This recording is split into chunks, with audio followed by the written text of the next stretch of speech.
好，我叫蘇美如，今年5歲。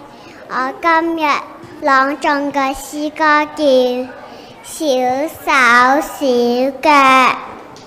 小蜜蜂忙路飛，一隻兩隻三四隻，天天採蜜四處飛。小螞蟻努力搬，一群兩群三四群，日日運送真勤奮。小手小腳同努力，勤奮工作不休息，一起做勤奮寶寶。多謝大家。